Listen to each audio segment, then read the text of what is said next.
welcome to Debunked, where we analyze healthcare news with a healthy dose of skepticism and debunk some myths from time to time.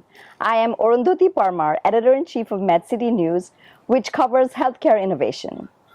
And I'm Samir Batra. I'm the managing partner of HIP. We're an early-stage healthcare venture firm. This is our July 4th episode, so happy Independence Day, Samir, and happy Independence Day to all of you. Yeah, happy Independence Day. So, Samir, I'm in patriotic garb, as you can see. Yeah. What about you? Explain your shirt. I'm wearing a USA soccer shirt. So, and Copa America is going on right now. Okay. People don't know Copa America. It's the Americas are playing, right? Soccer. Right. Football. Right. So South America, North America, Central America. So that's so I figured, you know what? Why not wear the soccer shirt? Yay, I hope US does well. Not known for soccer, but you know what? One can hope. Yeah.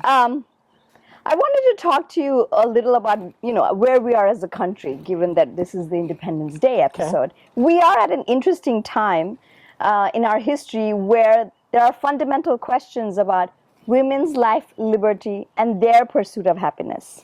But today, let's talk about independence in healthcare, or the lack of it, although I'm not referring to it negatively. I'm alluding to the latest news from Kaiser Permanente, which announced in late June that Risant Health, the entity it created to advance value-based health system, that it would acquire, Risant would acquire a health system in North Carolina called Cone Health. Yeah. Now, Cone Health is the second acquisition. Geisinger was the first acquisition. This is the idea that in healthcare, it's better to be attached to a larger, well-resourced healthcare system as opposed to standalone. Although the entity is maintaining some independence, it has its own board, will retain its brand name, and will operate on its own. Yeah. The goal, of course, as I said, is to advance value-based care. What do you think each side gains should regulators bless this deal? Yeah, no, and just to step back a second and talk about independent providers or independent health systems or hospitals. Yeah, unfortunately, it's a dying breed, depending on which angle you look at it from, right? And the main reason why it's happening, I mean, you can sort of see it happening just in the normal trajectory of how things move, right? A dollar worth 20 years ago is different than it's worth today, right? So the cost of doing business, the cost of doing healthcare, right? Healthcare costs are going up. So in that sense, you have to have competitive edge to secure better deals for your patients from an insurance perspective, from a cost resources perspective. And the small entities, they just don't have that buying power, right? And so it's unfortunate because it's like that whole, the old school fashion of that community hospital is sort of dying really quickly. A lot of the specialized hospitals are able to stick around, but even Geisinger, it's a tremendous story, right? Because they're a community-based hospital, but they're super advanced in research and other areas.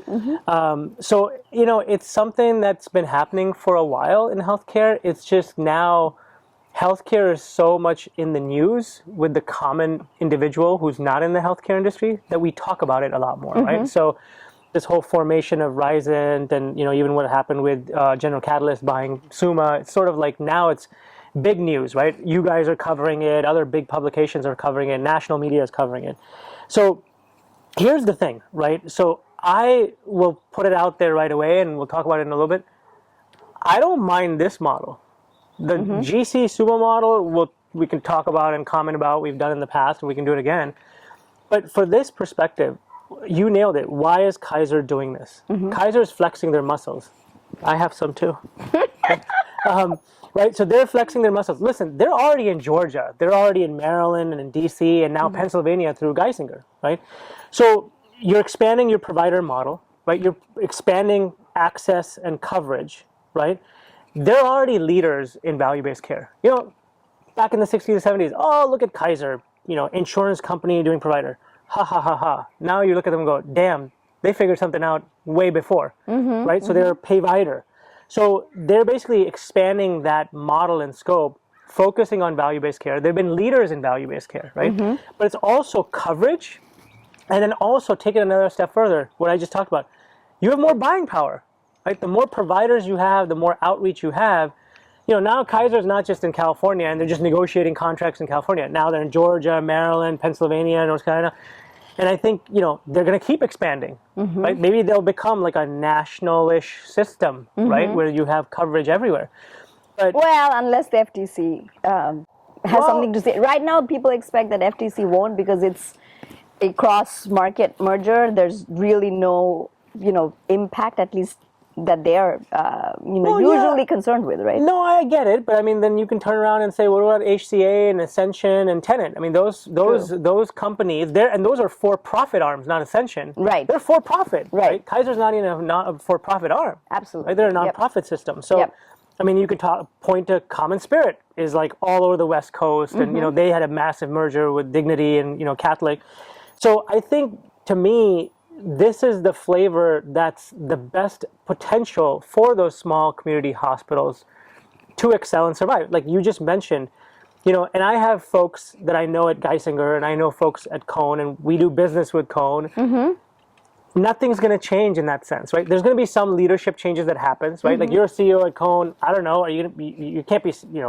Maybe you'll have a different title. You're in charge of Cone still, but you're keeping your brand. You're keeping your community. So what are you gaining? Right, you talk about what are you gaining from that? Well, from a Cone perspective, here's the thing. Technology advancement, that's probably the last part that you can also take advantage of, right? Like you're a small little entity pushing and shoving and trying to get digital adoption and things like this. Epic is expensive. Judy makes that stuff expensive, right? So Cone's sitting there, man, why? Kaiser was one of the first sites that adopted Epic. Now you're Cone, you're sitting there going, dude, like I'm going to get all those resources to do technology advancements. And that is one thing, if you go read about this, that is one thing that's outlined. Like technology advancement, access to resources, strategic partnerships, coverage, right? Access to care, referrals, all that stuff is win-win for both sides. Right? Cone's sitting there going, dude, this is great. And if you look at Cone, they're in Greensboro, North Carolina. They're surrounded. Duke is down the street. You got Wake Forest, you got Atrium, you got Novant, you got a lot of competition there. Right. And Cone, was like the fourth, fifth, sixth person, even in their own region, because everybody's been gobbling each other up. Yeah. Right? Just that normal expansion strategy. Sure. This just sounds different because Kaiser's out in the West Coast and they did Geisinger and suddenly they're, in North Carolina now. Super smart, right? Okay. For them to go into this area and start expanding. They're already in Georgia, they're in Maryland, they're in hey, look, just, look at the U.S. map. Like, there's holes right there. Yeah. North Carolina, South Carolina, Georgia, Virginia. So I think it's a win-win. For Kaiser, specifically, like we talked about, it's expansion, it's more negotiating power, right? With the payers, with insurance. All that flows back into providing a better model for value-based care. I mean, even if you look at some of the quotes that came out from Cone, they were sitting there going, man, we're tired of volume. Again, you can take that with a double-edged sword, right? Like, exactly. But if every provider is trying to push into value-based care, it's a lot easier to go do it with somebody who's shown expertise and value and acceleration in that space. So I think it's a bold move, but I think it's an impressive move for Cone as well. Okay, sounds good. So you hinted at this, so let's just talk about it more in more detail. Yeah. So when I look at this model, I look at Kaiser, which has sort of a proven, value-based care capitated model, taking that national and buying health systems that have similar cultural sort of bearings and obviously nonprofit. And then there is, as you mentioned, the general catalyst model, which says, okay, we're going to create this whole entity, HADCO, and that entity is going to go and buy health systems. Their first investment was Summa Health in Ohio. Yeah.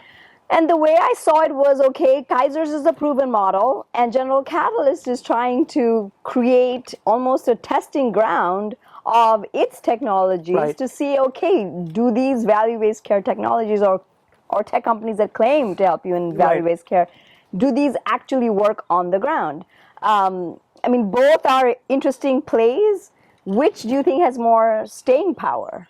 Yeah, this is different and than what General Catalyst and Summa did, right? Okay. First of all, it's both self-serving. So Yes. let's just get that out of the way, because there's We business live at in the a end, capitalist right? system. There's a business behind everything. Yes. So one is a health system buying, to your point, another health system from a community-based perspective, from a coverage, access, technology, expansion, and value-based perspective, right? The other one, so I'm pro this. I'm just going to lay it out there. I love this, not love it, but I'm more encouraged by this. Let's just put it that way, right?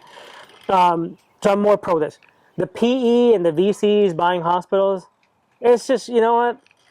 Turning it into their own playground for their own toys, i.e. investments, to figure out and to work. And yes, you're bringing in other hospital leaders to like run the show. But let's just be honest, you're a for-profit venture firm. Yes, you're going to run this like a nonprofit, and there's all that complexity there. Right. So just that is a little bit complex. I'm not saying that model won't work. I think it's just going to take a lot more time. For people that I've talked to who are at Geisinger, nothing changed for them. Like I've talked to physician leaders, I've talked to other leaders. They're like, dude, business as usual. Right. What we're doing is we're getting a lot more financial bandwidth. We're getting technology resources. We're getting to learn a playbook. And I'm sure Cohen's is going to be similar, right? So it's a lot more, I don't know, easier to digest if you are a Cohen or a Geisinger than what people are going through at Summa. We don't know.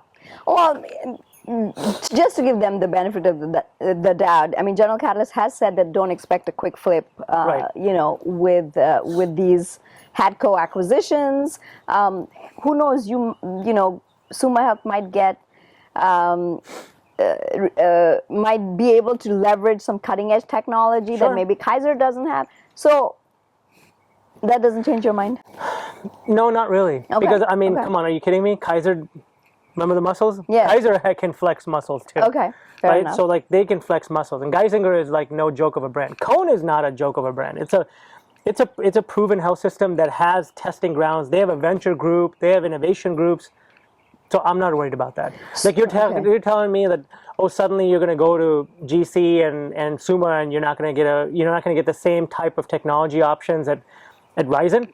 No, forget that. Like it's not going to happen. I think it's just to me, and this is not going to stop. You know, it's been happening for a while. We're just hearing about it more, but it's going to continue to happen. Right? I think you're going to see more of this happening, and I'm actually just waiting for other providers to sort of jump in the fold, right? To say, hey, why don't we take a page out of what Kaiser is doing, right? Why don't we do that similar approach? So you never know. One crazy hypothesis could be that you might end up with like maybe 8 to 10 large health systems in the entire country. Who knows? Right? Outside of like the for-profit arms, right? Like the HCAs and all that. Those guys, they literally sometimes just trade hospitals like Tic Tacs. I mean, you've literally seen it. Sometimes they're buying a tenant hospital, sometimes, and they are doing bailouts and buying community hospitals who are literally just financially getting run down. Right. But you never know. Are we going to end up having like 10, 12 major health systems that basically own, you know, multiple different geographies? I mean, Kaiser is sort of going from coast to coast, right? You never know. But I think I'm more pro this for the pure delivery of care, especially if you're leaving that brand intact, you're leaving the community intact, you're leaving that loyalty intact for those patients, right? Those relationships. So I think I'm pro that, because if the benefit is that I'm going to get better pricing, better coverage, better access for my patients, I'm trying to figure out where's the negative here. So essentially, even though you're part of a large healthcare system, you retain some of your independence. All right. So on that theme of independence, but moving on from this discussion, you know, late June we are in right now. So a lot of Supreme Court decisions. Couple that were really interesting to me, both as a woman and as an industry watcher, is the story on mifepristone. Say that again? I will spell it for you if you need me to. I'm not pronouncing it. That drug is what I'm going to call it. All right, so that drug. Yeah. So the Supreme Court ruled at the end of June that they have decided to allow the country to have access to mifepristone. Yeah. Now, let's dial back a little bit, go back a little bit into the history of the drug. So this anti-abortion drug was actually approved back in 2000. Correct. And it was allowed for 7 weeks it was the first 7 weeks of pregnancy. You want to end your pregnancy for whatever reason, you use this drug to basically end it. Right. Then in 2016, FDA decided that it was going to expand the time frame during which you can use this drug. It was expanded to 10 weeks. Then in 2019, FDA went further and approved a generic version of this drug. Then it also said, hey, you know, these drugs will be allowed to be prescribed through a telehealth visit. Sure. Retail pharmacies can distribute it and dispense it. People can go pick it up from their retail pharmacies. And finally, you could also get it through the mail, right? Okay. Now, once the Dobbs decision happened, Right. a conservative group out of Texas called Alliance for Hippocratic Medicine sued, saying that FDA approved this drug through a flawed process. And they won a round, and then it ended up in the Supreme Court's hand. And the Supreme Court had a very interesting out. Instead of talking about it ideologically like they did in the Dobbs decision, where they essentially removed the constitutional protection that women enjoyed in this nation to abortion, making it a state's issue. Here, they didn't rule on any ideological or moral grounds. Yeah. It basically said, you know what? You, Alliance for Hippocratic Medicine, you have not been harmed by FDA's decision. Hence, you lack the legal standing to come to us for relief. So the women in this country still can access this drug because the wrong party sued, apparently. And the second decision that the Supreme Court did was even more interesting, I thought. They had accepted a case that emerged in Idaho. Okay. Now, Idaho had a total ban on abortions, but then it flouted Justice Department's rule on emergency medical abortions to save someone's life. If a doctor felt that, you know, this woman might lose her life and an abortion is needed, then that protection was there from the federal government. But Idaho said, what the hell, no, we don't believe in this. We have our own laws on abortion, and this federal law flouts that. And they went to the Supreme Court, and the Supreme Court accepted the case, only to turn around in late June and say, hey, we inadvertently accepted this case. We are now not going to rule on it. We are dismissing it, which means the lower court ruling, which said that Idaho's abortion ban conflicts with the federal abortion law, and the federal abortion law should be allowed to function to save a woman's life in emergency situations, that still stands. So, is Idaho part of the United States of America? Yes. We're talking about independence. We're not talking about Idaho's independence, are we? No, we're not. They're not annexing from the country, are they? No. Okay. However, Just want to make sure I totally get that it. they're part of the U.S., that they believe in the national anthem and the Constitution, right? They do. They do, okay? All right.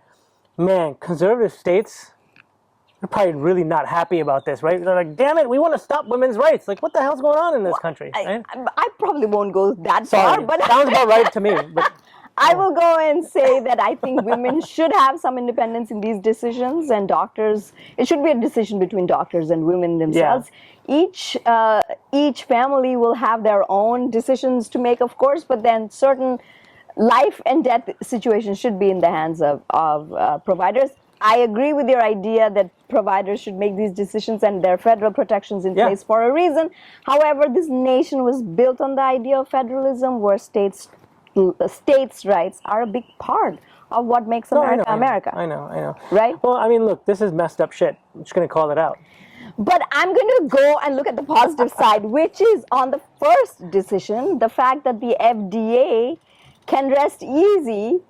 Because if the Supreme Court had ruled on the other case, that they had, approved the drug mifepristone on flawed grounds, it would upend the world of drug approvals and label extensions. I cannot imagine that. Yeah, so that's what I'm saying. I agree. I mean, Supreme Court needs to just, how are you going to go over like FDA? FDA has gone through a clinically approved basis, right? So if Supreme Court can always just show up and justice prevails and say, okay, you know what, FDA, you didn't do this. So I'm glad that the decision from the Supreme Court was like, nothing's going to happen here. Right. Because what, are we going to suddenly have ethics and morality law clauses injected into FDA process. FDA does not sit there and look at morality clauses and, right, injustice clauses. They're looking at the drug's clinical effectiveness. Right. Right? Safety and efficacy of the drug or the medical device. So please, please, please, please, let that be. Let that stand. Let the FDA do what they need to do.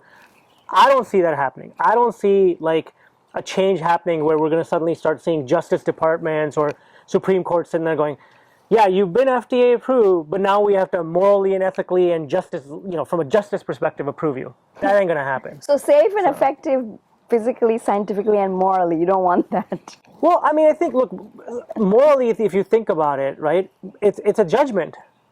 It truly is. It's a true judgment, right? So, like, if you're going to approve an anti-abortion drug, so, like, you're doing it based on the clinical effect. Does this drug do what it's supposed to do? Correct. Yes or no? Where's the evidence? Here it is. Who are they to judge?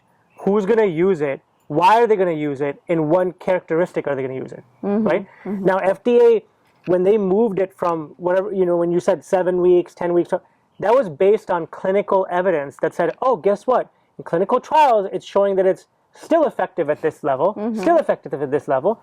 They're not sitting there passing judgment. Right. They're sitting there going, oh, well, you know what? Morally, you should do this. No, that's not their concern. Right. And that's what I'm trying to sit there and say, that ethical and morals are not, morals, you have to define it. Right. Yes. They're not going to say, oh, you know what? This is a great drug to kill axe murderers. Let's go ahead and pass this. I'm just making it up. But I mean, you know what I'm saying? So I think they're just talking about it from an efficacy perspective of how it impacts the human body if you're utilizing the device or the drug or the therapeutic. I hear you. I think from playing the devil's advocate, as sometimes journalists are wont to do, I understand why some people might feel that we must stop the wanton destruction of life. I get that. But where do you draw the line? Does contraception become illegal because you're not allowing life to happen? Right. While under normal circumstances, life would occur. So I don't know. I still want to err on the side of individual willpower, individual freedoms to do what they really want to do as long as it's not harming society in general. But again, even that is unclear because who determines anymore what society deems? But yeah, I mean, my biggest thing is that all I'm saying is let FDA do FDA. Agreed. And let Supreme Court do Supreme Court. Yes. So the fact that Supreme Court said, we ain't going to overrule FDA, that's exactly how it's supposed to be. That's all I'm saying. On that note, not judging anything on morality and stuff. I'm just sitting there going, FDA is a scientific, clinical, and safety body. Yes. Let them do their job. Supreme Court, you do your job. You don't need to rule each other off. That's it. I wish it were that simple, but we will take this small victory.